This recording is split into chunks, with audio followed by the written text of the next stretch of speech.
Hello students. आज के lecture में हम कवर करने वाले हैं मुलिकन्स ऑयल ड्रॉप एक्सपेरिमेंट, उसके बाद डिस्कवरी ऑफ प्रोटॉन मतलब एनोड रे का experiment and after that we will solve some numericals जितना हमने लेक्चर 1 में और इसमें आज तक कवर किए। और एक बार हम फटाफट देख लेते हैं कि हमने लास्ट लेक्चर में क्या क्या कवर किया है। तो अगर हम देखें तो लास्ट लेक्चर में हमने डाल्टन्स एटॉमिक थ्योरी के बारे में पढ़ा, जो बोलता था कि एटम्स इंडिविजिबल हैं, लेकिन उसमें सबसे बड़ी प्रॉब्लम थी कि वो ये नहीं बता पाया कि अगर ग्लास रॉड को रब करते हैं तो why they start attracting papers and other things. तो इसकी वजह से फैराडे ने डिस्चार्ज ट्यूब एक्सपेरिमेंट किया, जिससे पता चला कि कैथोड से कुछ इनविजिबल रेज निकल रही हैं जो ग्रीन फ्लोरेसेंस प्रोड्यूस कर रही थी। अगर लाइन को बीच में से काट दिया जाए, मतलब कैथोड को बीच में से कट कर दिया जाए, तो वो प्रोड्यूस कर रहे थे। तो इससे पता चल गया कि भाई वो नेगेटिवली चार्ज थे। It is a stream of negatively charge particles, और उसके अंदर जो पार्टिकल्स थे वो इलेक्ट्रॉन्स थे। फिर उसके बाद उसकी प्रॉपर्टी डिस्कस की गई कि cathode rays travel in a straight line, cathode rays produce mechanical effect, यानी कि थिन माइका शीट के फैन को घुमा देते थे, उन पे नेगेटिव चार्ज होता था, पॉजिटिव से नेगेटिव की तरफ मूव करते थे, स्ट्रेट लाइन में चलते थे और हीटिंग इफेक्ट प्रोड्यूस करते थे। और उसके बाद ये फ्लोरेसेंस से ही इनके बारे में पता चला। देन उसके बारे में सारी चीजें हमें पता चली कि ये अब जे थॉमसन ने बोला कि भाई क्या कहते हैं, चार्ज टू मास रेशियो भी निकालते हैं। तो उन्होंने क्या किया, ही फाइंडेड ई बाय एम रेशियो, जिसका डेरिवेशन ढंग से तो फिजिक्स में है। केमिस्ट्री में तो बस इतना ही बोला गया है कि इलेक्ट्रिकल और मैग्नेटिक फील्ड को इस तरीके से रखा गया कि इलेक्ट्रॉन एक स्ट्रेट लाइन में ट्रेवल करे, और स्ट्रेट लाइन में ट्रेवल करेगा अगर इलेक्ट्रॉन, तो यू कैन से वो कौन से पॉइंट पे जाएगा, बी पॉइंट पे। तो अगर बैक पे आए तो हम ये कह सकते हैं ई बाय एम रेशियो ये रहा। और फिर मुलिकन ऑयल ड्रॉप एक्सपेरिमेंट से हम चीजें स्टार्ट करते हैं। तो लास्ट लेक्चर तक हमने ई बाय एम रेशियो निकाला था, जहां पर बच्चों ने मेरे से एक डाउट पूछा था कि सर जैसे हमने क्वेश्चन पढ़ा है कि electrons are universal part of matter, why. तो इसका आंसर है because E by M ratio nature of gas पे डिपेंड नहीं कर रहा है कैथोड रेज का। दैट्स व्हाई हमें पता चलता है कि दुनिया में कहीं भी मैटर हो उसमें इलेक्ट्रॉन जरूर होगा, आयनाइज होने पे वो नेगेटिव इलेक्ट्रॉन ही दे रहा है। इससे पता चला कि कण कण में इलेक्ट्रॉन है। फिर दूसरा डाउट बच्चों ने पूछा है कि sir E by M ratio के एक्सपेरिमेंट करने की जरूरत क्या थी। हमें चार्ज पता है, हमें मास पता है, तो हम directly E by M ratio निकाल सकते थे। तो बच्चों इसका रीजन ये है कि एटम जब डिवाइड हुआ तो उसके बाद हमारे पास मास ऑफ इलेक्ट्रॉन हमें पता नहीं था। तो उससे पहले जो एक्सपेरिमेंट हुआ उससे स्पेसिफिक चार्ज, जिसे हम ई बाय एम रेशियो कहते हैं, वो निकाला गया। ठीक है, तो ई बाय एम रेशियो निकाला गया। उसके बाद मुलिगन ऑयल ड्रॉप एक्सपेरिमेंट से चार्ज ऑन इलेक्ट्रॉन निकाला गया, और इन दोनों को यूज करके मास ऑफ इलेक्ट्रॉन निकाला गया। मींस मास ऑफ इलेक्ट्रॉन बड़ा बाद में पता चला। और कुछ चीजें ऑब्वियस हैं, जैसे फिर काफी बच्चों का ये भी डाउट है कि सर इलेक्ट्रॉन के लिए तो चलो एक्सपेरिमेंट हो गया, बट प्रोटॉन के लिए तो देखो जरूरत ही नहीं है। क्यों? एटम इज न्यूट्रल, मतलब उसके अंदर जितना नेगेटिव है उतना ही पॉजिटिव है। तो अगर इलेक्ट्रॉन पे चार्ज -1.6 इंटू 10⁻⁻19 कूलम है, तो डेफिनेटली प्रोटॉन पे भी यही चार्ज होगा विद ऑपोजिट साइन पॉजिटिव। तो अभी मैंने बहुत तेजी से जो चीजें बोली, क्योंकि लास्ट लेक्चर में हमने पढ़ा हुआ था, इसलिए थोड़ा फास्ट फॉरवर्ड बोला है। तो उम्मीद है कि सर के ऊपर से ओवरहेड ट्रांसमिशन नहीं हुआ होगा। अब हम उन चीजों को धीरे धीरे समझते हैं। तो लेट्स स्टार्ट। तो सबसे पहले डिस्कवरी होनी है चार्ज ऑन इलेक्ट्रॉन। मींस सबसे पहले हम बात करेंगे कि इलेक्ट्रॉन पे चार्ज कैसे निकाला जाए। तो इलेक्ट्रॉन पे चार्ज मुलिकन ने निकाला by oil drop experiment. Year पे ध्यान दें, मुलिगन ने 1868 से 1953 तक ऑयल ड्रॉप एक्सपेरिमेंट किया, और 1906 से 1914 मींस मतलब क्लैरिटी नहीं है कि एग्जैक्टली कब वो डेवलपमेंट हुई, बट इस ईयर में उन्होंने इलेक्ट्रॉन पे चार्ज निकाल लिया। He found the charge on electron as -1.6 into 10⁻⁻19 coulomb. The present accepted value, और आज की एक्सेप्टेड वैल्यू क्या है? तो यू कैन से present accepted value is minus 1.602176 into 10 raised to power minus 19 coulomb. Okay, ये प्रेजेंट एक्सेप्टेड वैल्यू है। तो देखो बड़े ध्यान से सुनो, E बाय एम आप ऑलरेडी निकाल चुके हैं, 1.758820 इंटू 10⁻11 कूलम पर केजी।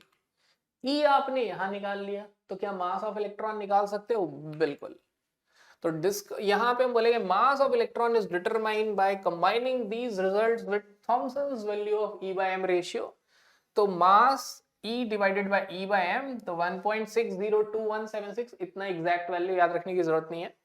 इसको डिवाइड किया तो answer is 9.1094 into 10 raise to power minus 31 kg। ठीक है, अब अगेन सर क्या हमें मास ऑफ इलेक्ट्रॉन याद रखना चाहिए? सर क्या हमें चार्ज ऑन इलेक्ट्रॉन याद रखना चाहिए? आजकल एग्जाम में ये डेटास गिवन होते हैं, और अगर आप ढंग से प्रैक्टिस कर रहे हैं तो इसके लिए कोई इन्हें लर्न करने के लिए कोई स्पेशल एफर्ट लगाने की जरूरत भी नहीं। तो स्टार्ट करते हैं। सबसे पहले हम पढ़ते हैं एनोड रे एक्सपेरिमेंट। ठीक है, तो यहाँ पे कैथोड रे एक्सपेरिमेंट भी रिवाइज करते जाएंगे, उनकी सिमिलैरिटीज और उनके डिफरेंसेस नोट करते जाएंगे।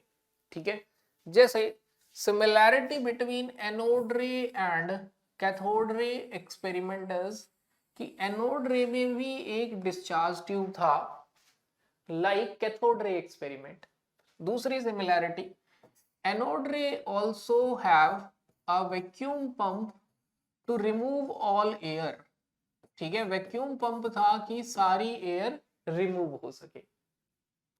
This is the similarity. Means very first similarity is you can say very low pressure is created. Very क्या मुझे लिखना चाहिए? Very very low pressure. तो very very low pressure create किया यहाँ पे। देन उसके बाद हम दूसरी सिमिलैरिटी की बात करें तो very high voltage is applied. अब ऑब्वियसली देखिए आपके पास हमारे पास एनोड रे एक्सपेरिमेंट का थॉट प्रोसेस क्या था। वैसे बहुत सारे साइंटिस्ट ने एक्सपेरिमेंट कर रहे थे, क्योंकि इंटरनेट नहीं था, तो अलग अलग वर्ल्ड के कॉर्नर पे Julius Plucker, Michael Faraday, J Thomson, सब अलग अलग जगह एक्सपेरिमेंट कर रहे थे। प्रोटॉन की डिस्कवरी गोल्डस्टीन ने की, तो लेट्स से कि ये पूरे एक्सपेरिमेंट गोल्डस्टीन कर रहे हैं। ठीक है, वैसे फैराडे का एक्सपेरिमेंट है। तो अब क्या हुआ, उन्होंने ये सोचा होगा कि इलेक्ट्रॉन तो डिस्कवर हो चुका है और जे थॉमसन ने उसे डिस्कवर की है। इलेक्ट्रॉन का चार्ज भी पता चल गया, इलेक्ट्रॉन का मास भी पता चल चुका है, और हमें पता है एटम इज न्यूट्रल। अब जब ये पता है एटम न्यूट्रल है और एक नेगेटिव है, तो ऑब्वियसली उसमें दूसरा पॉजिटिव भी होना चाहिए। तो ये थॉट प्रोसेस लोगों को अलग अलग एक्सपेरिमेंट कैरी करने के लिए क्या कर रहा था? मोटिवेट कर रहा था या ड्राइव कर रहा था। अब ये एक्सपेरिमेंट करते हुए उनके दिमाग में कैथोड रेज की इंफॉर्मेशन थी। जैसे उन्हें ये पता था कि कैथोड रेज इनविजिबल थी, उसे देखने के लिए कैथोड के सामने जो एनोड था उसके बीच में थोड़े थोड़े छेद करने पड़े, ताकि कुछ अगर इनविजिबल चीज निकल रही है तो उससे पार होके पीछे एक जिंक सल्फाइड स्क्रीन पे टकराए और ग्लो करे, जैसे कि टीवी पे होता है। और ऐसा हुआ भी। तो सेम यहां भी सोचा गया कि ऐसा करते हैं, एक ले लेते हैं हम क्या, अब चेंज कर दिया टर्मिनल, ये कर दिया एनोड टर्मिनल। ठीक है, और यहां पे बना दिया कैथोड टर्मिनल। और अगेन यू कैन से हाई वोल्टेज इज अप्लाइड। तो दूसरी सिमिलैरिटी क्या है? दूसरी सिमिलैरिटी है very high voltage is applied.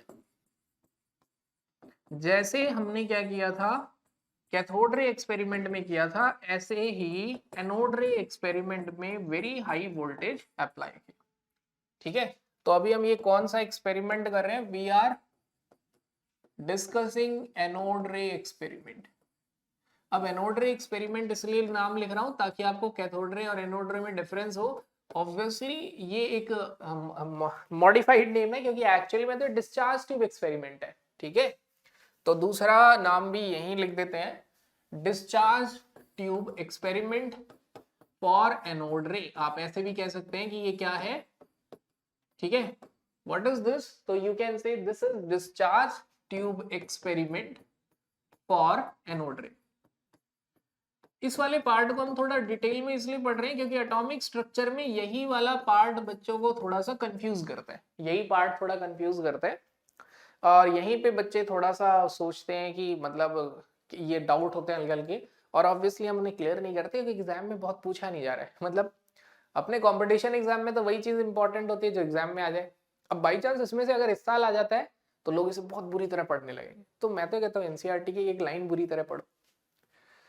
सो अब उसके बाद एक और सिमिलैरिटी थी, क्योंकि अगर कुछ चीज कैथोड से निकल रही होगी तो कहाँ जाएगी? एनोड की कुछ आई रिपीट, क्योंकि कुछ चीज अगर एनोड से निकल रही होगी तो किस तरफ जाएगी? कैथोड। और अगर वो इनविजिबल होगी तो दिखेगी नहीं, तो ऑब्वियसली आप ये जो ये लोगे कैथोड, वो परफोरेटेड लोगे। ठीक है, क्या होगा वो कैथोड? परफोरेटेड। परफोरेटेड का मतलब फाइन होल्स, परफोरेटेड का मतलब बहुत ही फाइन पिन होल्स हैं। तो परफोरेटेड एग्जांपल जैसे ब्रेड होती है, ब्रेड में जैसे फाइन होल्स होते हैं, ऐसा इस टाइप का होल होता है, तो उसे हम परफोरेटेड कह देते हैं। अब इनविजिबल है, कहीं टकरा के ग्लो करना चाहिए, तो इसके पीछे भी क्या लगा दिया? Zinc sulphide screen, so that कुछ स्ट्राइक करे तो ग्लो करे। ठीक है भाई, ये हो गया। अब एक्सपेरिमेंट देख रहे हैं, एक्सपेरिमेंट देख रहे हैं तो कुछ प्रोड्यूस ही नहीं हो रहा है। ठीक है, इसीलिए इसको थोड़ा सा कैथोड को बीच में लाए। क्यों? क्योंकि भाई करंट तो तभी प्रोड्यूस होगा जब गैस आयनाइज होगी। और गैस आयनाइज कैसे होगी? तो गैस आयनाइज होती है जब किसी एटम पे हाई स्पीड इलेक्ट्रॉन बम्बार्ड करे। जब बहुत ही हाई स्पीड इलेक्ट्रॉन जाके टकराता है एटम से, तो वो एटम को आयनाइज कर देता है कैटायन में और इलेक्ट्रॉन में। मतलब जो ये भी एक सिमिलैरिटी है, पॉइंट नंबर 3, ये भी सिमिलैरिटी है। मतलब जो discharge tube experiment for cathode rays के लिए हो रहा था वही यहाँ हो रहा है। यहाँ भी गैस तभी आयनाइज होगी जब हाई स्पीड इलेक्ट्रॉन टकराएंगे। अच्छा मुझे बताइए इलेक्ट्रॉन कहाँ से आते हैं? तो यू कैन से ये जो कैथोड नेगेटिव टर्मिनल होता है बैटरी का, इलेक्ट्रॉन वहां से आते हैं। भाई what is cathode? You can से what is current? Flow of electrons. तो जो इलेक्ट्रॉन का फ्लो है, बैटरी अप्लाई कर रहा है, आप बेसिकली उसे इलेक्ट्रॉन सप्लाई कर रहे हो। तो बेसिकली आप कह सकते हो cathode is electron gun. Load किया हाई वोल्टेज से, ठा ठा ठा खूब सारे क्या कर रहे हैं, इलेक्ट्रॉन्स गन को इंसिडेंट कर रहे हैं इलेक्ट्रॉन को उस गन से। अब वो जाके टकरा रहा है एटम से, और कितनी स्पीड से टकरा रहा है? जितनी हाई वोल्टेज है। और जैसे ही वो टकरा रहा है तुरंत ही गैस को आयनाइज कर दे रहा है। और जैसे ही गैस को आयनाइज कर रहा है तो अब तो जो पॉजिटिव थे वो जाके टकरा रहे थे, यहाँ पे जो कैटायंस थे वो टकरा रहे थे एंड दे स्टार्ट ग्लोइंग। क्या करना शुरू कर रहे थे? वो ग्लो करना शुरू कर रहे थे। तो मेरा सवाल, गैस आयनाइज कहाँ हुई? गैस आयनाइज यहीं हुई। ये जो कैथोड है यहीं पे गैस आयनाइज हुई। इससे पहले क्यों नहीं हुई? क्योंकि इलेक्ट्रॉन निकल के अटैक ही नहीं कर पा रहे थे। तो ये तो पढ़ी हमने सिमिलैरिटीज, ये हमने क्या पढ़ी? सिमिलैरिटीज। अब हम पढ़ते हैं कि डिफरेंसेस क्या थे। पहला डिफरेंस, कैथोड रेज कैथोड से प्रोड्यूस हो रही थी, but anode rays are producing in mid of discharge tube. यहां कहीं पे इलेक्ट्रॉन जाके टकरा रहे होंगे तो प्रोड्यूस हो रहे थे। मतलब कुछ आइडिया नहीं है बहुत ज्यादा, बट ऐसा मानते थे कि ये इलेक्ट्रॉन बाहर आने से पहले ही गैस अंदर चली जाती थी परफोरेटेड उसमें। ठीक है, अब इस बात को सपोर्ट कैसे करते हैं कि परफोरेटेड मींस आप विद रिस्पेक्ट टू इलेक्ट्रॉन सोचिए। ठीक है, ध्यान से सुनना, विद रिस्पेक्ट टू इलेक्ट्रॉन सोचिए। इलेक्ट्रॉन क्या है? यू कैन से डस्ट, बहुत ही छोटा पार्टिकल। आप इमेजिन करते हैं इसे कि इलेक्ट्रॉन कितना छोटा है। एटम देखा है? नहीं। एटम का साइज, एटम को मानते हैं कि size of atom is 1 angstrom, 10 raise to power -10 centimetre. फिर उस एटम के अंदर न्यूक्लियस होता है। ठीक है, न्यूक्लियस के अंदर हैवी प्रोटॉन और न्यूट्रॉन होते हैं, और उसके बाहर इलेक्ट्रॉन चक्कर लगा रहे होते हैं। तो तुम समझ रहे हो इलेक्ट्रॉन क्या है? मतलब इलेक्ट्रॉन इतना हल्का और इतना इनविजिबल पार्ट है कि उसको नजर में आना मुश्किल है। तब आप सोचो एटम तो दिखता नहीं है, एटम के अंदर इलेक्ट्रॉन जो होगा उसके लिए कैथोड क्या होगा, उसके लिए तो कैथोड एक सुरंग की तरह होगी, एक कैनाल की तरह होगी। तो वो जो फाइन होल है, आपको तो लगेगा ब्रेड एक छोटा सा होल है, लेकिन विद रिस्पेक्ट टू इलेक्ट्रॉन ये एक ऐसा होगा कि 100 किलोमीटर लंबी सुरंग में एक आदमी फंसा होगा। ठीक है, इमेजिन कैसे करोगे, 10 रेज टू पावर -10 सेंटीमीटर का एक एटम होता है साइज का, और बहुत सारे एटम से मिलके कैथोड का मटेरियल बना होगा, और उस एटम के अंदर जो इलेक्ट्रॉन होता है ना के बराबर उसका साइज होता है। तो आप सोचो उसे तो क्या लगेगा, एक लंबी सुरंग में फंस गया है कैनाल में। तो यहाँ पे अंदर गैसेस जाते हैं, एटम बहुत छोटे हैं, वो गैसेस आयनाइज होते हैं। तो ये माना जाता है कि these anode rays are produced, ये जो कैसे प्रोड्यूस होती है, हाई स्पीड इलेक्ट्रॉन कैथोड से निकलते हैं, गैसेस पार्टिकल पर टकराते हैं, और ये सब परफोरेटेड कैथोड के अंदर होता है। बट आइडिया नहीं है, इसलिए सिंपली इतना बोलते हैं, anode rays are produced in mid of discharge tube. Anode ray कहां प्रोड्यूस होती है, mid of discharge tube. Again हम लोकेट नहीं कर सकते ना, क्योंकि सोचो एटम ही नहीं दिख रहा, इलेक्ट्रॉन कहां से देख लेंगे, तो आइडिया ही लगा सकते हैं, तो बोल दिया मिड में हो रहा है। फिर दूसरी बात बोल दिया कि भाई ये प्रोड्यूस हो रही है कैथोड रे से पास होके, मतलब दिख तो उसके बाद ही रही है, तो इसलिए इसका नाम रख दो कैनाल रेज। तो जो एनोड रेज हैं वो मिड ऑफ डिस्चार्ज ट्यूब में प्रोड्यूस हुई, और इसलिए इन्हें कैनाल रेज कहा गया, क्योंकि माना गया कि कैनाल में प्रोड्यूस हुई। ठीक है, तो that's why anode rays is called as canal rays. अब ये जा रहे थे नेगेटिव टर्मिनल की तरफ पार करके, तो इससे पता चला कि इस पे पॉजिटिव चार्ज है।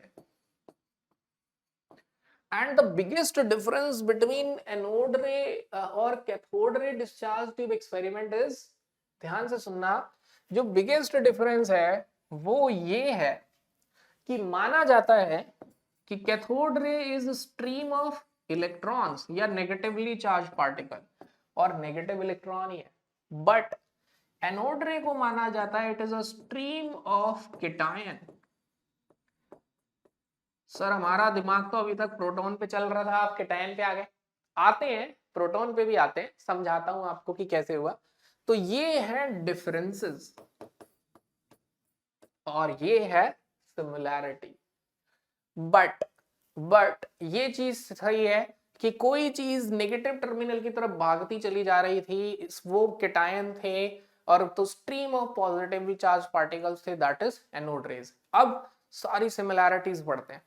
Cathode ray travel in a straight line in absence of electric field and magnetic field. Same way, anode rays travel in a straight line in absence of electric field and magnetic field. दूसरी similarity, cathode rays produce mechanical effect, means अगर discharge tube के अंदर thin mica sheet fan रख दें, तो discharge tube देख लें जल्दी से, हाँ वाई नॉट, देख लिया जाए। तो इसके अंदर अगर हम थिन माइका शीट का फैन रख देते थे, तो आप ये कह सकते थे कि जो आती थी यहां से कैथोड रेज, वो इसे घुमा देती थी, मतलब they produce mechanical effect. Anode rays also produce mechanical effect, ये भी मैकेनिकल इफेक्ट प्रोड्यूस करते हैं। दे प्रोड्यूस फॉस्फोरेसेंस, ये भी प्रोड्यूस करते हैं। एनोड रेज भी पीछे जाके टकराते हैं और कलर प्रोड्यूस करते हैं। They also glow. तो सिमिलैरिटीज। फिर उसके बाद cathode rays produce heating effect, anode rays also produce heating effect. ये तो कोई भी बच्चा मेरे को क्लास में खुद ही बता देता है। जैसे मैं बच्चे से पूछता हूँ कि बताओ व्हाई एनोड रेज और cathode rays produces heating effect, तो वो बोलता है कि सर इट्स वेरी इजी, हम फिजिक्स में पढ़ चुके हैं कि भाई काइनेटिक एनर्जी है, जब वो टकराएगा तो काइनेटिक एनर्जी किस में कन्वर्ट होगी, हीट एनर्जी में। तो यू कैन से कि anode rays produces heating effect, cathode rays also produces heating effect. Why? Because they are kinetic energy converted into heat energy, क्योंकि वो कहीं भी टकराते हैं तो उनकी काइनेटिक एनर्जी किस में चेंज हो जाती है, हीट एनर्जी। सो अब यहां पे जो सबसे ज्यादा इंपॉर्टेंट बात समझने की है वो है केटायन। अभी भी देखो दिमाग में डाउट है तुम्हारे, तो उसको हम क्लियर करते हैं। तो देखो क्लियर ऐसे कर रहे हैं, पहले जब ये एक्सपेरिमेंट हुआ तो क्या डाली, ध्यान से सुनना, एयर।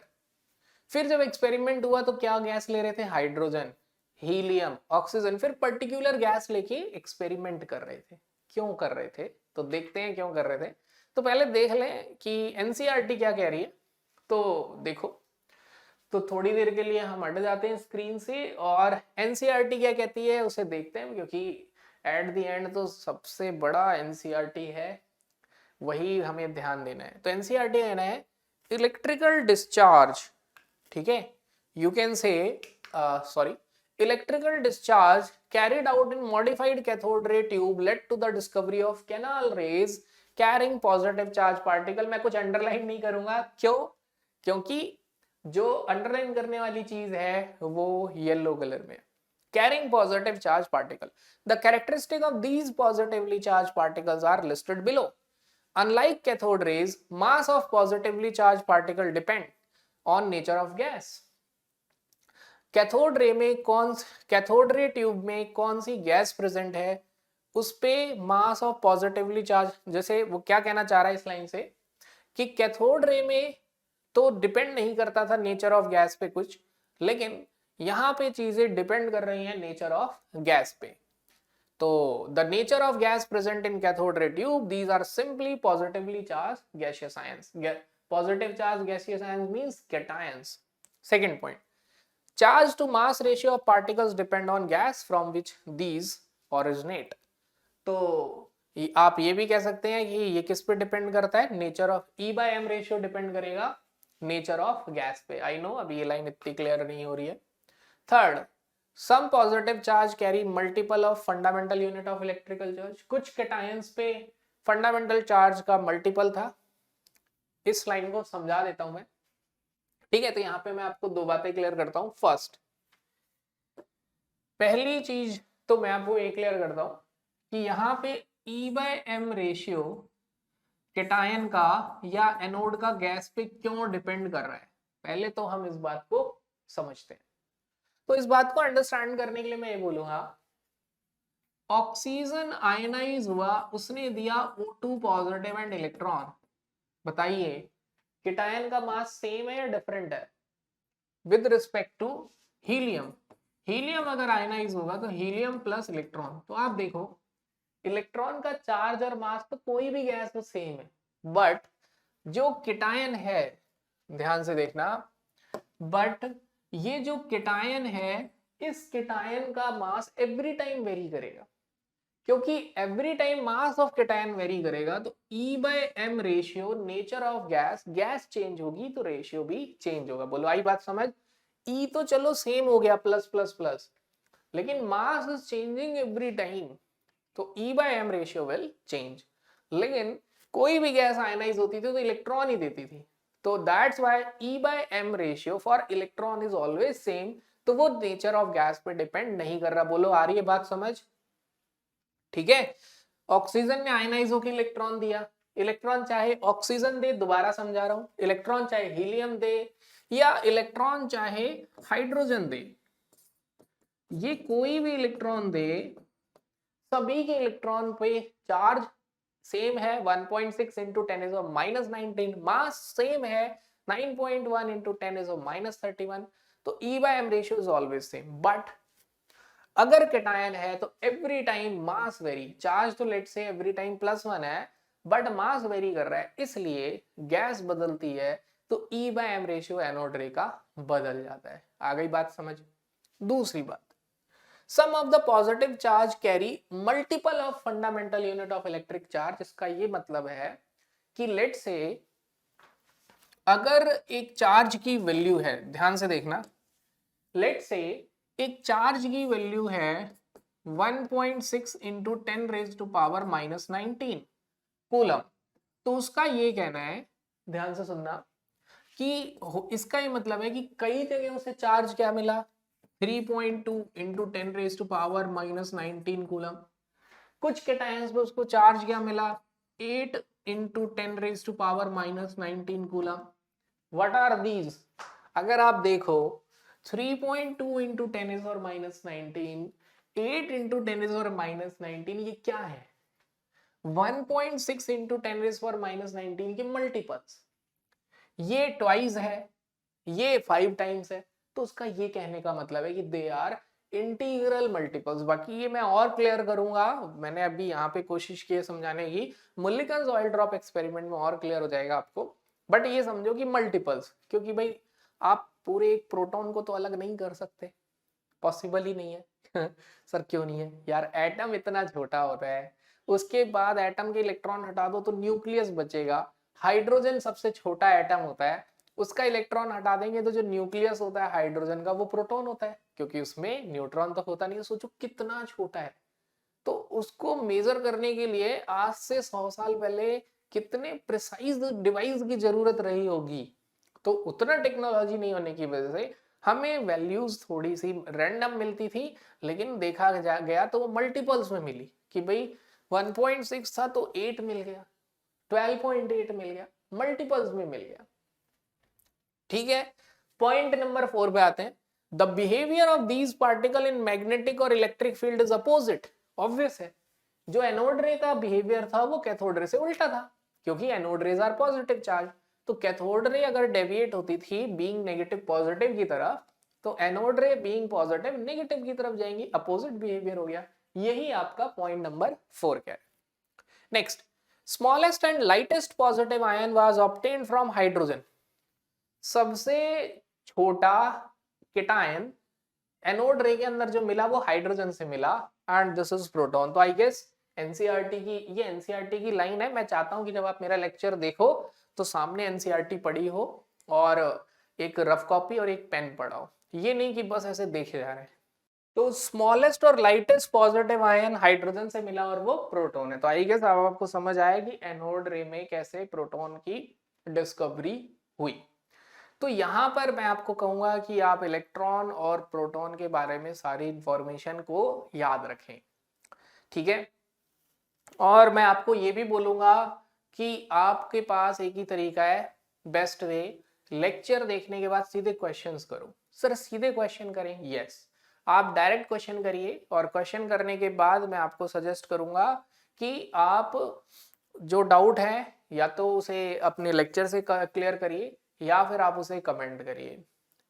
सर थ्योरी ना पढ़ें, याद करने की जरूरत है, आई एग्री, बट थ्योरी पढ़ने के बाद एक्चुअली समझ नहीं आता कि क्वेश्चन किस फॉर्म में आ सकता है, इसलिए मेरा सजेशन यही है, ठीक है। तो अब हम प्रोटॉन तक डिस्कवरी कर चुके हैं, एनोड रे एक्सपेरिमेंट पढ़ चुके हैं। जब हम यहाँ तक पढ़ चुके हैं तो मैं समराइज करवाऊंगा इसके बाद। तो अब क्या हुआ, अब लोगों पे पहले बहुत टाइम था, जब बहुत टाइम था तो उन्होंने क्या किया, सभी का वेट करना चालू किया। क्या चालू किया? वेट करना। तो उन्होंने ऑब्जर्व किया कि जो प्रोटॉन का मास है वो है 1.6 इंटू 10⁻⁻27 kg, और इलेक्ट्रॉन का मास है 9.1 इंटू 10⁻31 kg, मतलब लगभग 1000 टाइम्स का फर्क है। वैसे एग्जैक्टली जो फर्क है वो 1836 है। तो ये जो फर्क है, ये इससे पता चला कि इसके अंदर कोई और चीज भी है। अब इसके अंदर कोई और चीज भी है तो सोचो वो जो चीज होगी उस पर क्या चार्ज होगा, पॉजिटिव या नेगेटिव। तो अब आप सोचो, मतलब मैं आपको ये बता रहा हूँ how they are thinking, approach कैसे कर रहे थे। तो उन्होंने सोचा कि भाई एटम तो न्यूट्रल होता है, अब एटम अगर न्यूट्रल होता है तो प्रोटॉन की डिस्कवरी कर चुके हैं पॉजिटिव, इलेक्ट्रॉन की डिस्कवरी कर चुके हैं नेगेटिव, और अभी भी अगर इसके अंदर कुछ है और जो प्रोटॉन के जितना ही हैवी है तो उसे न्यूट्रल होना चाहिए।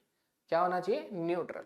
जब ये सोच आई तो ये पॉइंट डिस्कस करना बनता है, दिस लास्ट पॉइंट,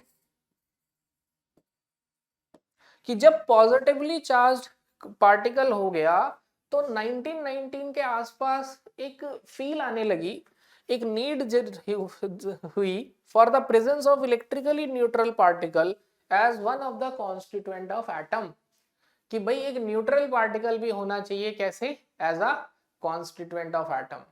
तो मतलब यहाँ पे आए जेम्स चैडविक। तो आप जरा देखो 1919, मतलब बहुत पुराना नहीं है साइंस अभी, 1919 में जाके हम पूरे एटम के बारे में पता लगा पा रहे हैं कि उसके अंदर प्रोटॉन, इलेक्ट्रॉन और न्यूट्रॉन है। तो अब हम पढ़ेंगे डिस्कवरी ऑफ न्यूट्रॉन। तो यहाँ बात आई चैडविक की और उन्होंने डिस्कवरी ऑफ न्यूट्रॉन किया। तो व्हाट ही डिड एक्चुअली, उन्होंने क्या किया, उन्होंने सिंपली जो लाइटर पार्टिकल्स थे, ठीक है, लेट से यू कैन से कि हमारे पास बेरिलियम है, तो लाइटर एलिमेंट्स लाइक बेरिलियम उसे इंसिडेंट किया अल्फा पार्टिकल से। ठीक है, what is alpha particle? Alpha particle क्या होता है पहले तो इसको समझ लेते हैं ढंग से। काफी कंफ्यूजन रहता है बच्चों को अल्फा पार्टिकल लेके, जिसकी वजह से बहुत डाउट आता है। ठीक है, तो सबसे पहले देखो अल्फा पार्टिकल है क्या। लेट से हमारे पास एक हीलियम एटम है जिसके अंदर 2 प्रोटॉन है और 2 न्यूट्रॉन है और बाहर 2 इलेक्ट्रॉन घूम रहे हैं फर्स्ट शेल। अगर हम ये दोनों इलेक्ट्रॉन हटा दें यहां से, हीलियम दोनों इलेक्ट्रॉन को क्या कर दे, लूज कर दे, तो हमारे पास सिर्फ एक हीलियम का न्यूक्लियस बच जाएगा। दिस हीलियम न्यूक्लियस इज, जिसके पास 2 प्रोटॉन और 2 न्यूट्रॉन होते हैं। This helium nucleus is called as alpha particle. तो what is alpha particle? Alpha particle का सिंबल इसीलिए He2+ रखा है। हीलियम के पास एक ही शेल होती है 1s, और उस एक शेल में 2 इलेक्ट्रॉन होते हैं, दोनों चले गए हीलियम न्यूक्लियस आए। तो ये डिफरेंस है हीलियम में और अल्फा पार्टिकल में। ठीक है, अब ये जो अल्फा पार्टिकल है इस पे मास कितना होगा? तो यहाँ बच्चा मेरे से बहुत डाउट पूछता है कि सर हम अल्फा पार्टिकल का मास तो वही लेते हैं जो हीलियम का लेते हैं। बिल्कुल सही बात है, लेना भी चाहिए, क्योंकि इलेक्ट्रॉन का मास तो नेग्लिजिबल है भाई, इलेक्ट्रॉन का तो कुछ मास ही नहीं होता।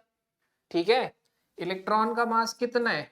9.1 इंटू 10⁻⁻31 kg, और प्रोटॉन का मास है 1.66 लिख देता हूं इंटू 10⁻⁻27 kg। तो कहीं ना कहीं अगर हम बोलें तो जो प्रोटॉन का मास होता है वो इलेक्ट्रॉन के मास से 1836 टाइम्स क्या होता है, ज्यादा होता है। तो भाई इलेक्ट्रॉन अगर 1 रुपया है तो प्रोटॉन 18,000, वो 1800 रुपए, सॉरी 1836 रुपए। बताओ 1 रुपए के सामने 1800 की क्या, 1800 के सामने 1 रुपए की कोई वैल्यू है? तो मतलब ना के बराबर। तो अगर इलेक्ट्रॉन 2 चले गए, ठीक है, तो क्या ही फर्क पड़ा। इसीलिए, क्योंकि बच्चों को बहुत ये डाउट छोटे छोटे रहते हैं, इसीलिए मास ऑफ हीलियम और mass of alpha particle same माना जाता है, अप्रोक्सीमेटली सेम। आपको पता है थोड़ा तो फर्क होगा। तो मास ऑफ अल्फा पार्टिकल को हम क्या मानते हैं? 4 times of mass of proton. ठीक है, क्यों? क्योंकि प्रोटॉन और न्यूट्रॉन का मास अप्रोक्सीमेटली सेम होता है। ठीक है, अभी आगे डिस्कस करेंगे। आप एक बार बता भी देता हूं, मास ऑफ न्यूट्रॉन जो होता है वो बस स्लाइटली हायर होता है देन प्रोटॉन, तो उसे भी 1.67 लिख लेते हैं बस डिफरेंशिएट करने के लिए। ठीक है, तो you can say mass of, अगर मैं इसे न्यूट्रॉन कर दूं तो mass of neutron is 1/837 time of mass of electron. तो ये कुछ रिलेशंस भी आप धीरे धीरे मैं बार बार बोलता रहूंगा ताकि आपको याद। तो इस इंफॉर्मेशन के बाद देखते हैं कि चैडविक ने क्या एक्सपेरिमेंट किया। तो चैडविक ने कुछ नहीं किया, उसने कुछ लाइटर पार्टिकल्स लिए जैसे कि बेरिलियम, ठीक है, और यू कैन से बोरोन, और इन लाइटर पार्टिकल्स पे उसने इंसिडेंट किया अल्फा, जिससे अब आप वेरी वेल अवेयर हो कि जो अल्फा था उस पे हमने लिखा इट इज अ हीलियम। ये क्या है? हीलियम। तो हीलियम है तो यू कैन से 4 चार्ज 2, तो 4 और 2 बिल्कुल हीलियम की तरह लिख रहे हैं, एटॉमिक नंबर 2 मास नंबर 4। और जब इस पे लाइटर एलिमेंट्स पे इंसिडेंट हुए तो ये कन्वर्ट हुए दूसरे एटम में, किसी दूसरे एटम में कन्वर्ट हुए। हाँ, अब वो जो दूसरा एटम है with the release of neutral particle, जिसपे मास जिसका क्या था 1, मतलब लाइक प्रोटॉन, लेकिन उस पे चार्ज क्या था 0। ठीक है, अब आपको बताए कि बेरिलियम, जो बेरिलियम है, बेरिलियम का एटॉमिक नंबर क्या है 4, एंड यू कैन से उसका मास नंबर 9, बोरोन का 5, एंड यू कैन से इट्स मास नंबर इज, तो इसका मास नंबर हम मान लेते हैं 10। अब वैसे तो 11 है, तो अब हम क्या करते हैं, तो वी आर गोइंग, तो अब हमने देखा ये चेंज हो गया एक दूसरे एलिमेंट में जिसका मास एटॉमिक नंबर क्या है 6, और मास नंबर है 12, तो वो क्या है, कार्बन हुआ।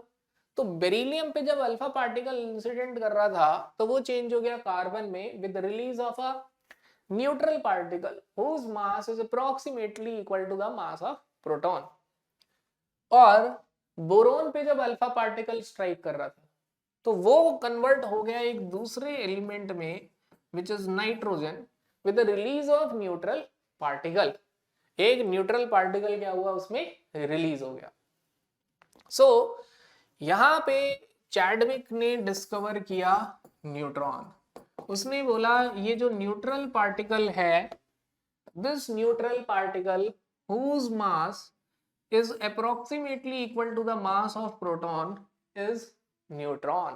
क्या है, न्यूट्रॉन। तो टिल नाउ 1990 तक हम एटम के अंदर एटम को डिवाइड करके उसके 3 फंडामेंटल पार्टिकल की डिस्कवरी कर चुके हैं। लेट्स समराइज थिंग्स, चीजों को समराइज करते हैं। तो these particles were discovered by Chadwick, NCERT की लाइन भी पढ़ेंगे, by bombarding a thin sheet of beryllium by alpha particles when electrically neutral particles having a mass slightly greater than the protons are emitted। देखो ये एक important line है, mass slightly greater than that of protons। ये line क्यों important है?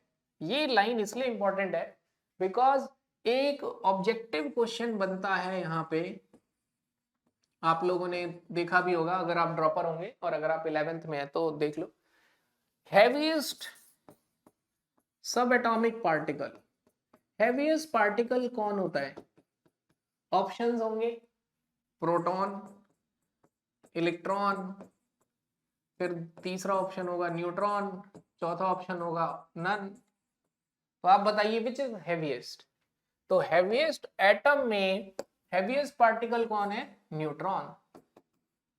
ठीक है, heaviest particle in atom. तो ये क्वेश्चन बन जाता है यहाँ पे because mass of neutron is slightly higher, इसलिए मैंने वैल्यू 1.6 और 1.67 लिखी है, बट एक्चुअली बिगिनिंग में सेम से ही होते हैं। The important property of all these fundamental particles is summarised here. एक स्क्रीनशॉट ले लो, ठीक है। तो इलेक्ट्रॉन का जो चार्ज है और प्रोटॉन का चार्ज है वो तो सेम होने वाला है क्योंकि एटम न्यूट्रल है। रिलेटिवली आप यूनिट के टर्म में -1 +1 कह सकते हो। मास, लेट्स फोकस, 1.672621667497 ओके। तो व्हाट यू कैन से कि जाके थर्ड फोर्थ डिजिट पे फर्क पड़ रहा है। और 1.007 जेम्स बॉन्ड और ये 1.008 जेम्स बॉन्ड से थोड़ा सा आगे। अप्रॉक्सीमेट मास 1 ठीक है। ये तो था एक डेटा, लेकिन कौन सा डेटा आपके काम आने वाला है? आपके काम आने वाला है डेटा कि सबसे पहले आपको ये पता होना चाहिए कि मास of proton is 1836 times of mass of electron. दूसरा डेटा आपको पता होना चाहिए कि मास of neutron is 1837 time of mass of electron. फिर तीसरा डेटा जो न्यूमेरिकल में हेल्प करेगा, मतलब ये है जो न्यूमेरिकल में आपको हेल्प करेंगे, मतलब न्यूमेरिकल हेल्पिंग मटेरियल कह सकते हो। तीसरी चीज आपको याद रखनी है मास ऑफ अल्फा पार्टिकल। तो mass of alpha particle is 4 times of mass of proton और mass of proton is 4 into 1837 times of mass of 1836 times of mass of electron. और क्या याद रखना है? दूसरी चीज याद रखनी है मैग्नीट्यूड। सुनो, मैग्नीट्यूड क्या है? सेम है, बस साइन अपोजिट है। तो लेट्स से कि charge on electron is taken as E, तो ये हो गया -E और ये क्या हो गया +E। तो you can say charge on electron is E, then charge on proton is again E in terms of magnitude। और न्यूट्रॉन पे चार्ज कितना है? 0, न्यूट्रल होता है। And charge on alpha particle, alpha particle पे कितना चार्ज होगा? तो यू कैन से +2 होता है, तो it is 2E। Alpha particle क्या होता है? He2+।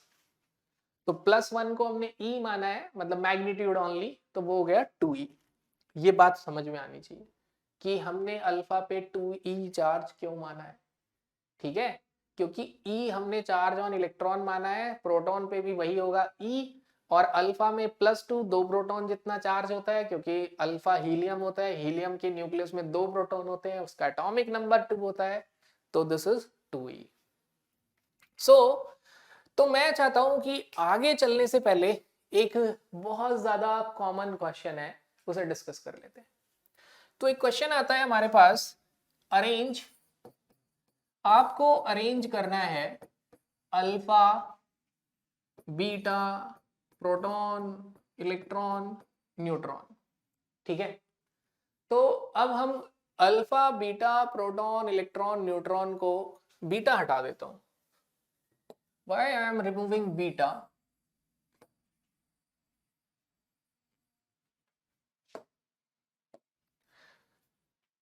तो एक वेरी कॉमन क्वेश्चन जो हर बुक में होता है उसे डिस्कस कर लेते हैं। आपको अरेंज करना है alpha, proton, electron and neutron. आपको अल्फा, प्रोटॉन, इलेक्ट्रॉन, न्यूट्रॉन को अरेंज करना है इंक्रीजिंग या decreasing order of E by M ratio. तो ये क्वेश्चन ऐसा है कि E बाय M क्या होता है, E बाय M का पर्यायवाची शब्द भी आपको पता होना चाहिए, E by M is specific charge, ठीक है, क्या है, स्पेसिफिक चार्ज। ये इजी क्वेश्चन है, एक बार किया हो बस, अगर आप लोगों ने एक बार कर रखा है you can skip this part, और एक बार नहीं किया तो देख लो, ठीक है।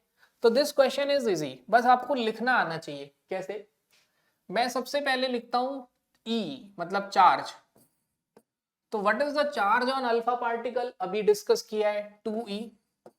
What is the charge on proton, तो अभी डिस्कस किया है E।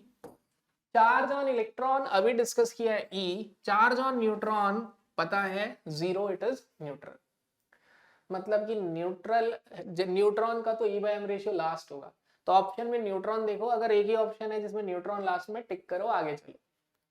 अब आते हैं मास। मास, तो what is the mass of alpha particle, तो you can say mass of alpha particle is, you can say 4 times of mass of proton. Then what is mass of proton, mass of proton, then what is mass of electron, तो you can say electron का mass 1/1836 times of mass of proton होता है, and what is mass of neutron, 1/1837 times, अरे नहीं, अगर proton से compare कर रहे हैं तब तो सीधे यही लिखना पड़ेगा, मास ऑफ प्रोटॉन, लेकिन न्यूट्रॉन की तो जरूरत ही नहीं है। तो let's try to solve E by M ratio, तो फटाफट E बाय M रेशियो निकालते हैं। तो यू कैन से इसका E बाय M रेशियो क्या है, 2E by 4M, where M is mass of proton, MP लिख देता हूँ कंफ्यूजन ना है। तो आपका आंसर आ गया E बाय 2MP। इसको सॉल्व करें, E बाय MP, इसको सॉल्व करते हैं, तो ये क्या आ जाएगा 1836 E बाय MP, न्यूट्रॉन 0।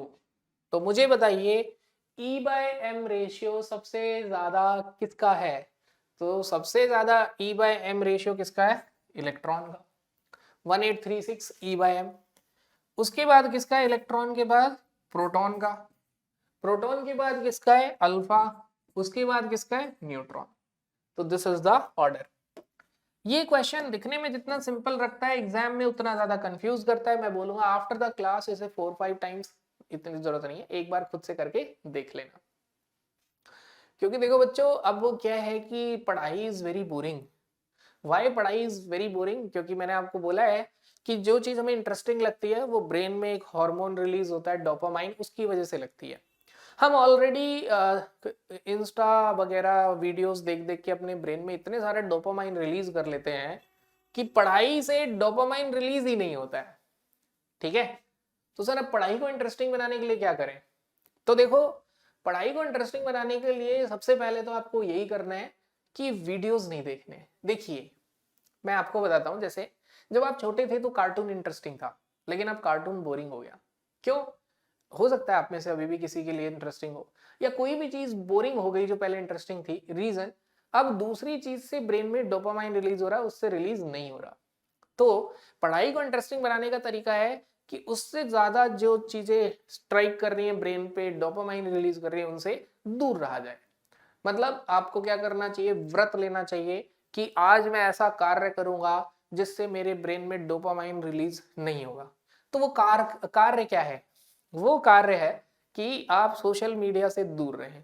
तो आपको क्या होगा, सोशल मीडिया वीडियोस, रील्स, आजकल तो इंस्टा रील्स हैं, 1-1 मिनट की रील्स में बच्चे 2-2 घंटे निकाल रहे हैं। तो वो जो रील्स हैं उनसे दूर रहेंगे तो उससे क्या होगा, आपके ब्रेन में डोपामाइन कब रिलीज होगा, जब आप पढ़ोगे और आपको पढ़ाई इंटरेस्टिंग लगेगी। तो ये जो व्रत आप लेते हो इसे बोलते हैं डोपामाइन फास्टिंग। तो प्रैक्टिकल और बायोलॉजिकल तो आप इसी तरीके से आप कर सकते हो।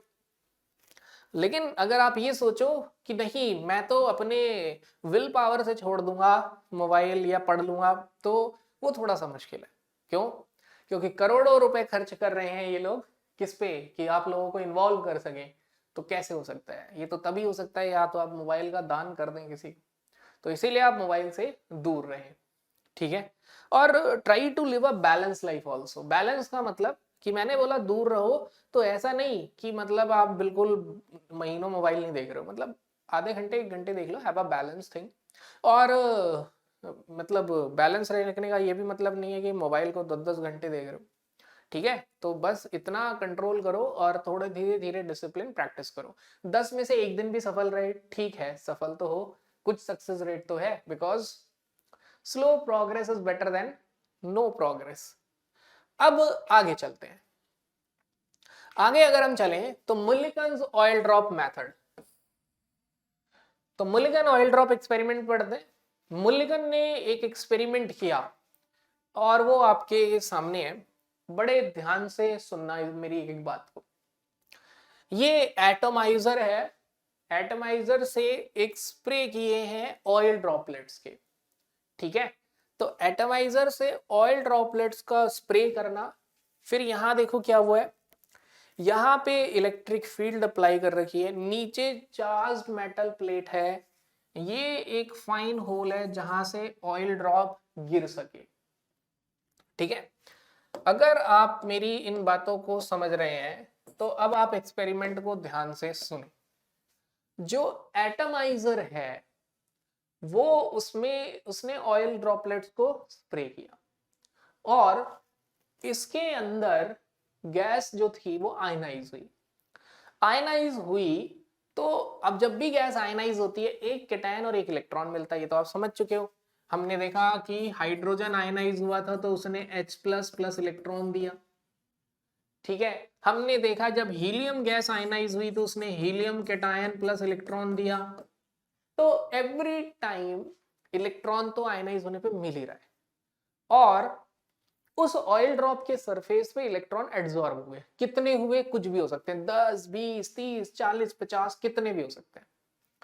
अब वो गिरते हुए इस फाइन पिन होल से भाई नीचे आ रहे हैं, यहां से नीचे आ रहे हैं, तो ग्रेविटी नीचे ला रही है और नीचे से इलेक्ट्रिक फील्ड, नेगेटिव प्लेट है, ध्यान दो, प्लेट इज नेगेटिव चार्ज, ठीक है, एनसीईआरटी का डायग्राम है। अब ये जो प्लेट है negative negative repel each other, electric field इतना अप्लाई करेंगे कि हवा में रुक जाए। ऐसे धीरे धीरे ट्राई करते हैं कि वो हवा में रुक जाए, ग्रेविटी नीचे ले जा रही है, वो ऊपर ले जा रही है, तो QE नीचे mg नीचे लग रहा है, QE ऊपर लग रहा है, बैलेंस कर लेंगे और इस तरीके से चार्ज ऑन इलेक्ट्रॉन निकाल लेंगे। Again derivation is not important, physics में है, आपको कंसेप्ट समझना है कि हुआ क्या। एटमाइजर से आयनाइज्ड गैस निकली, ऑयल के सरफेस पे इलेक्ट्रॉन एब्जॉर्ब हुए, एक इतनी इलेक्ट्रिक फील्ड अप्लाई की गई कि उसका मोशन रुक जाए, मींस वो हवा में सस्पेंड हो जाए। उस वैल्यू को फाइंड इक्वेट करके चार्ज ऑन इलेक्ट्रॉन निकाला गया, ठीक है। और वो चार्ज ऑन इलेक्ट्रॉन कितना आया, 1.6 into 10⁻⁻19 coulomb with a negative sign. तो देखते हैं एनसीईआरटी क्या कहती है। तो एनसीईआरटी क्या रही है, एनसीईआरटी का कहना है द मुलिगन्स, थोड़ी देर के लिए थोड़ा सा दूर खड़े होकर पढ़ते हैं। The Millikan's oil drop apparatus for measuring charge, the force acting on oil drop. अच्छी बात है, एनसीईआरटी बात तो कर रही है। तो मुलिगन ऑयल ड्रॉप में वो कह रहे हैं जब चार्ज मेजर कर रहे हैं E, तो फोर्सेस कौन कौन से लग रहे हैं जब ऑयल नीचे की तरफ आ रहा है। एक ग्रेविटेशनल फोर्स जो उसे नीचे ले जा रहा है, दूसरा electrostatic due to electric field, electric field की वजह से electrostatic force of repulsion. Viscous drag force when the oil drop is moving, और जब ऑयल मूव कर रहा है तो उसकी वजह से एक ड्रैगिंग फोर्स लग रहा है, गाढ़ापन वाला जो फोर्स होता है। मतलब गाढ़ापन किसे बोलते हैं कि लिक्विड फ्लो होना चाह रहा है लेकिन उसको फ्लो करने से रोका जा रहा है, वही तो गाढ़ापन होता है। तो वो रोकने का मतलब ड्रैग करना, तो इसलिए विस्कस ड्रैग फोर्स बोला। ठीक है, सो अब पढ़ते हैं आगे क्या कहा जा रहा है। The fall of these charged oil droplets can be retarded, जो ऑयल ड्रॉपलेट्स गिर रही हैं इनकी गिरने को रोका जा सकता है, रिटार्ड किया जा सकता है, और यह स्टेशनरी हवा में ही उस ड्रॉप को रोक सकते हैं। कैसे? चार्ज, ड्रॉपलेट पे चार्ज कितना है, स्ट्रेंथ और वोल्टेज जो अप्लाई कर रहे हैं वो। अब मान लो किसी ड्रॉप पे चार्ज है, अगर उसमें मान लो 1 इलेक्ट्रॉन एब्जॉर्ब हुआ है तो चार्ज 1.6 है, 10 इलेक्ट्रॉन एब्जॉर्ब है तो 60। तो अब भाई सब पे अलग अलग इलेक्ट्रॉन एब्जॉर्ब है, तो अलग अलग मैग्नीट्यूड से अलग अलग ड्रॉपलेट्स रुक रही है। By careful measuring effect of electrical field on the motion of oil droplets, Mulligan concluded that, Mulligan ने क्या बताया, बड़े ध्यान सुनना, this line is very important. The magnitude of electrical charge, उसने बताया कि जो मैग्नीट्यूड है इलेक्ट्रिकल चार्ज पे वो हमेशा integral multiple of electrical charge है, means Q is equal to NE है, जिसे आपने फिजिक्स में पढ़ा है क्वांटाइजेशन ऑफ चार्ज। यहां पे मैं आपको क्वांटाइजेशन का मीनिंग बताता हूं। क्वांटाइजेशन का मतलब होता है डिसकॉन्टिन्यूअस, किसी कॉन्टिन्यूअस चीज को डिसकॉन्टिन्यूअस करना। जैसे व्हाट इज इलेक्ट्रॉन, तो आप सोचो एटम इतना हल्का है तो इलेक्ट्रॉन को तो वेव आगे माना जाएगा, तो उसके बारे में बताना और मुश्किल है।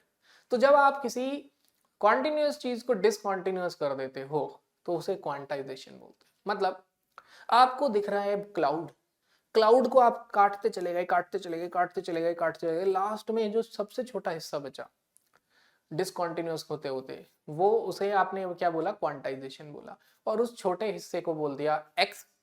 तो लेट से तुमने 100 पार्टिकल बनाए तो 100x हो गया। ऐसे ही चार्ज का बादल था, उस पे चार्ज निकाला, उसको डिवाइड करते चले गए, जो लोएस्ट वैल्यू आई उसे हम चार्ज ऑन इलेक्ट्रॉन मान लेते हैं। जैसे आप बोलते हो ना कि इलेक्ट्रॉन को डिवाइड नहीं कर सकते, अरे एक्चुअली इलेक्ट्रॉन को बनाया ही, आइडेंटिफाई ऐसे किया गया है कि वो लोएस्ट है। कल को उससे लोएस्ट चार्ज अगर कोई डिवाइस फाइंड कर लेगा तो उसे हम क्वार्क बोल देंगे। तो इट्स ऑल अबाउट अंडरस्टैंडिंग कि कैसे हमने अप्रोच किया है। ठीक है, तो मैं आपको यहां ही बोलूंगा कि Q is equal to NE, ये मुलिगन क्या कहना चाह रहा है इसको समझते हैं। तो न्यूमेरिकल स्टार्ट करने से, न्यूमेरिकल आएगा इसका, वहां मैं इसको बहुत ढंग से एक्सप्लेन करूंगा। मुझे पता है अभी भी कुछ डाउट रह गए होंगे, बट आई होप उस न्यूमेरिकल के थ्रू मैं क्लियर करूंगा। So let's start discussing numericals. तो न्यूमेरिकल का डिस्कशन शुरू करते हैं। Question 1, which of the following statement is wrong about anode rays? कौन सी स्टेटमेंट एनोड रेज के लिए रॉन्ग है? First, they travel in a straight line, true है। अगर कुछ नहीं लिखा तो आप मान लोगे कि एब्सेंट है electric field and magnetic field, in absence of electric field and magnetic field. Second, they produce heating effect, yes, anode raise हो या कैथोड रेज हो, जब वो टकराते हैं तो kinetic energy converted into heat, तो ये भी ट्रू है। They carry positive charge, yes, anode rays are stream of cations और पॉजिटिव चार्ज स्पीशी। तो आंसर क्या हो गया, नन ऑफ दीज, इसमें कोई भी स्टेटमेंट रॉन्ग नहीं है। Second question, cathode ray are, cathode ray क्या है, stream of electrons, yes, stream of alpha particle never, cathode rays पे नेगेटिव चार्ज होता है और अल्फा पार्टिकल्स पे तो पॉजिटिव होता है। Radiation no, cations no. Which of the following is are affected by electric field? Electric field का असर किस पे पड़ता है, एनोड रेज पे, yes, anode raise deviate towards negative terminal. Anode rays किस तरफ डेविएट हो रही थी, क्योंकि खुद पे पॉजिटिव है तो ये डेविएट होते थे नेगेटिव की तरफ, तो इलेक्ट्रिक फील्ड का असर पड़ रहा था। Cathode rays also deviate, cathode rays भी क्या हो रही है, डेविएट हो रही है, किस तरफ, पॉजिटिव की तरफ। तो मतलब इलेक्ट्रिक फील्ड का असर एनोड रे पे भी पड़ता है और कैथोड रे पे भी पड़ता है। So your answer is both 1 and 2. अगला question, the E by M ratio for anode rays. E by M ratio anode rays का क्या है? तो देखिए, अब एनोड रे के अंदर ध्यान से समझना, जिन बच्चों को अभी तक डाउट है कि E by M ratio nature of gas पे कैसे डिपेंड करता है, तो मैं बोलता हूं आप डिस्चार्ज ट्यूब ले लो. ठीक है, अब हमारे पास यू कैन से 3 डिस्चार्ज ट्यूब है. इसके अंदर हाइड्रोजन है, इसके अंदर हीलियम है, और लेट से इसके अंदर ऑक्सीजन है. जब इस पे कैथोड से निकले हाई स्पीड इलेक्ट्रॉन टकरा रहे थे, तो ये आयनाइज हुआ H+ with loss of electron, helium ionize हुआ helium plus with loss of electron, और ऑक्सीजन आयनाइज हुआ O+ with loss of electron. Now अब अगर हम बात करें, तो हम अगर बात करें कि एनोड रेज का क्या होता है, E by M, charge is to mass ratio. तो मुझे बताइए, mass of H+, mass of helium plus और मास ऑफ O+ सेम होगा? नेवर. क्यों? क्योंकि हाइड्रोजन के अंदर 1 प्रोटॉन है, हीलियम प्लस के अंदर 2 प्रोटॉन और 2 न्यूट्रॉन है, ऑक्सीजन के अंदर 8 प्रोटॉन और 8 न्यूट्रॉन है. तो यू कैन से कि E तो चलो सब पे सेम है +1, बट ये हो जाएगा E by atomic number 1 mass of proton, ये हो जाएगा E by 4, और ये हो जाएगा E by 8. तो क्या E by M ratio same आ रहा है? नो. सर आपने नीचे क्या लिखा है? मास. तो मास ऑफ प्रोटॉन लिख सकते हैं बिल्कुल, क्योंकि 8 प्रोटॉन और 8 इलेक्ट्रॉन होते हैं, तो E by 16 लिखना चाहिए मुझे, क्योंकि न्यूक्लियस के सारा का सारा मास न्यूक्लियस में है, proton as well as neutron, E by 16. तो क्या ये रेशियो सेम है? नो. तो गैस बदली तो E by M रेशियो बदला? यस. तो you can say E by M ratio of anode rays varies with the gas and discharge tube. अब पहला ऑप्शन डिस्कस करते हैं. काफी बच्चे पूछते हैं, सर क्या एलिमेंट जो एनोड बना रहा है या कैथोड बना रहा है उस पर डिपेंड करेगा? नहीं. जो एनोड और कैथोड की प्लेट है, चाहे वो ग्रेफाइट की हो, चाहे किसी और है प्लैटिनम की हो, उससे वो तो बस इलेक्ट्रिक फील्ड प्रोवाइड कर रही है, उस पर क्यों डिपेंड करेगा? चार्ज और मास इन पे डिपेंड ही नहीं करेगा, गैस पे डिपेंड करेगा. गैस बदल गई तो चार्ज भी बदल सकता है, मास भी बदल सकता है. ठीक है, तो your answer is 2, varies with gas and discharge tube. But अगर इसकी जगह क्वेश्चन में कैथोड रे होता तो हम बोलते independent of nature of gas. Then मतलब आंसर कांस्टेंट हो सकता था. जैसे इस ऑप्शन को देखें और अगर कैथोड रे बोल दें तो आंसर क्या हो जाएगा? Constant. E by M ratio is always same for every gas. Mulligan oil drop experiment से हमने क्या फाइंड किया? E by M ratio charge on electron. Mulligan oil drop experiment से हमने चार्ज ऑन इलेक्ट्रॉन फाइंड किया. कैसे? Sir अभी तक हमें Mulligan oil drop experiment clear नहीं है, थोड़ा सा वेट करो, क्लियर करते हैं क्वेश्चन के थ्रू. अगला question, in an oil drop experiment. तो ये है मुलिगन ऑयल ड्रॉप एक्सपेरिमेंट. अब यहां आपको क्लियर हो जाना चाहिए कि उसने कैसे निकाला इलेक्ट्रॉन पे चार्ज. देखो, उसने ऑयल ड्रॉप एक्सपेरिमेंट किया और इलेक्ट्रिक फील्ड अप्लाई करके सभी पे ऑयल की ड्रॉप पे चार्ज निकाला. तो मुलिगन ने अपने ऑयल ड्रॉप पे चार्ज क्या निकाला? Found a series of oil droplets निकाली, जिसपे उसने चार्ज निकाला 4.5 into 10 raised to power -18, 3 into 10 raised to power -18.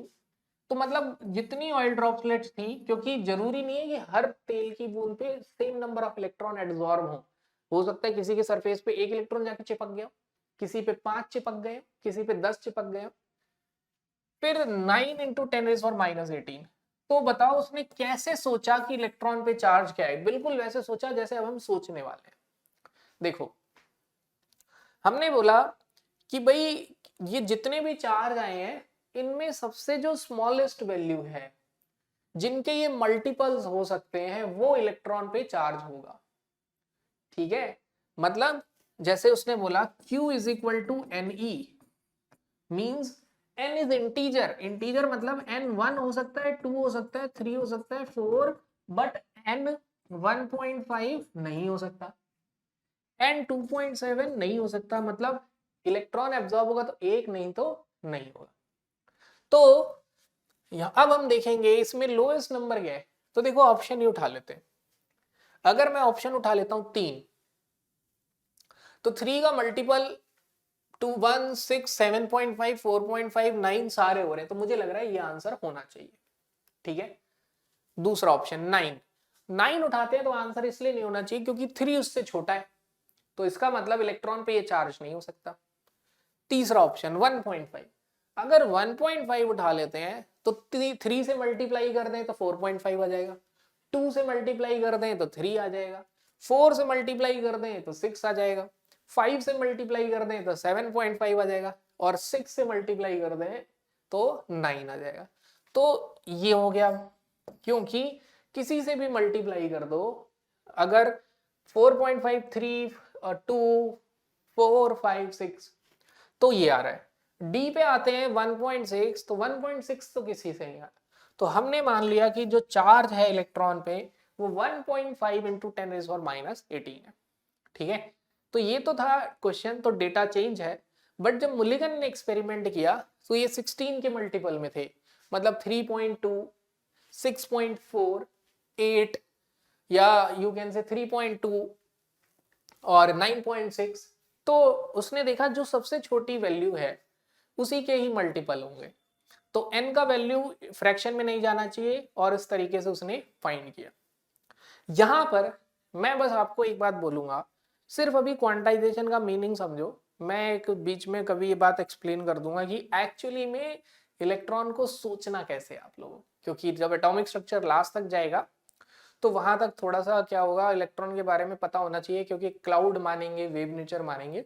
तो टिल एयर तो आप ये मानो कि मुलिगन ने ये माना कि जो सबसे छोटा मैग्नीट्यूड है उसको मल्टीप्लाई करके अगर सब पे वैल्यू आ रही है तो सबसे छोटा जो है वो चार्ज ऑन इलेक्ट्रॉन है। तो अब आई गेस आपको समझ आएगा हाउ मुलिगन डिस्कवर्ड इलेक्ट्रॉन। अब आपको समझ आई होगी कि वो जो लाइन यूज कर रहा था मुलिगन कि the magnitude of electrical charge on droplet is always an integral multiple E, that is Q equal to Ne। तो चार्ज है वो Ne है, मतलब उसने बोला जो सबसे छोटी वैल्यू उसको मल्टीप्लाई कर दो तो वो जो सबसे छोटी value that is charge on electron. Sir ये नोट है, इसका क्या मतलब है, क्या है कि जब तक मॉडर्न मैकेनिक्स डिस्कवर नहीं हुई थी तब तक हम न्यूटन के लॉ केमिस्ट्री में भी लगाते थे। ठीक है, तो बस यू कैन से क्लासिकल मैकेनिक्स, मॉडर्न मैकेनिक्स का क्या नाम है, quantum mechanics. Classical mechanics theoretical science है, मतलब प्योरली थ्योरी है, उसका कोई एक्सपेरिमेंटल सपोर्ट नहीं है, बेस्ड ऑन न्यूटन लॉ, जो न्यूटन लॉ पे बेस्ड है। ये लॉ ऑफ मोशन किसके पे लगाता है, मैक्रोस्कोपिक। तो जो लॉज ऑफ मोशन आप फिजिक्स में पढ़ते हो बड़े पार्टिकल के लिए, वही क्वांटम मैकेनिक्स से पहले या डी ब्रॉगली और हेजनबर्ग के आने से पहले लगाया जाता था। ठीक है, सो आज के लेक्चर में हमने, अच्छा अभी और क्वेश्चंस हैं, तो let's move on to the next question. Subatomic particle and persons responsible for discovery. तो डेटाबेस है, इलेक्ट्रॉन की डिस्कवरी किसने की है, तो you can say electron is discovered by J Thomson. फिर प्रोटॉन की डिस्कवरी किसने की है, गोल्डस्टीन ने। देन न्यूट्रॉन की डिस्कवरी जेम्स चैडविक, एंड उसके बाद न्यूक्लियस किसने डिस्कवर किया, अगले लेक्चर में पढ़ेंगे, nucleus is discovered bye Rutherford. ठीक है, तो आंसर शुड बी 4। तो 1 का आंसर हो गया क्यू, जे थॉमसन। 2 का आंसर हो गया प्रोटॉन, गोल्डस्टीन, एस। 3 का answer proton, James Chadwick, P. Nucleus, Rutherford. तो answer is 4। Next question, which is not true with respect to cathode ray. Cathode ray के लिए क्या ट्रू नहीं है, cathode rays consist of fast moving electrons. Yes, they are stream of moving negatively charged particles, true है। For production of cathode rays in a discharge tube, gas filled should be at low pressure। yes, gas low pressure पे होगी तभी उसे ionize कर पाओगे। For production of cathode rays in a discharge tube, voltage applied across the electrode should be high। high voltage apply करनी चाहिए, yes, ये भी सही है। तो आंसर क्या हो गया, none of these। इसमें कोई ऐसी स्टेटमेंट नहीं है जो इनकरेक्ट हो। तो जो हमने पढ़ा उसका ये रिवीजन है। Next, the ratio of E/m value for electron and alpha particle. आ गया क्वेश्चन। तो सबसे पहले ऐसा करते हैं, E/m रेशियो किसके लिए निकालते हैं? इलेक्ट्रॉन के लिए। तो मुझे बताइए इलेक्ट्रॉन पे चार्ज क्या होता है? E मान के ही चलते हैं, सही रहेगा रेशियो निकालना। And what is the mass of electron? तो यहाँ पे देखो अल्फा है, तो प्रोटॉन से कंपेयर कर लेते हैं। तो यू कैन से मास जो होगा इलेक्ट्रॉन का वो होता है 1/1836 times of mass of proton, मतलब प्रोटॉन से इतना गुना हल्का होता है। तो E/m रेशियो कितना आया? 1836 E/mp। ये वैल्यू आ गई इलेक्ट्रॉन के लिए। अब डिस्कवर करते हैं अल्फा पार्टिकल के लिए। तो अल्फा पार्टिकल की अगर हम बात करें तो अल्फा पार्टिकल पे यू कैन से चार्ज कितना होगा? What is the charge? तो charge is 2e। And what is the mass? You can say 4 times of mass of proton. So what is your answer? You can say E/2mp। किसके बराबर आ गया? E/2mp। And now what is the ratio? आपसे ratio बोला है electron by alpha particle का, तो लिख देते हैं। ये है 1, देखो इसकी E/m वैल्यू है 1836 E by mass of proton, और अल्फा की E/m वैल्यू है E/2 times of mass of proton. ठीक है, तो अच्छा यस, ये थोड़ा सा एरर हुआ यहाँ पे, ये 4 टाइम है यहाँ पे। अच्छा ठीक है ठीक है, वो कैंसिल करके लिखा है ना, ठीक ठीक, तो ये बाद में 2 आ गया।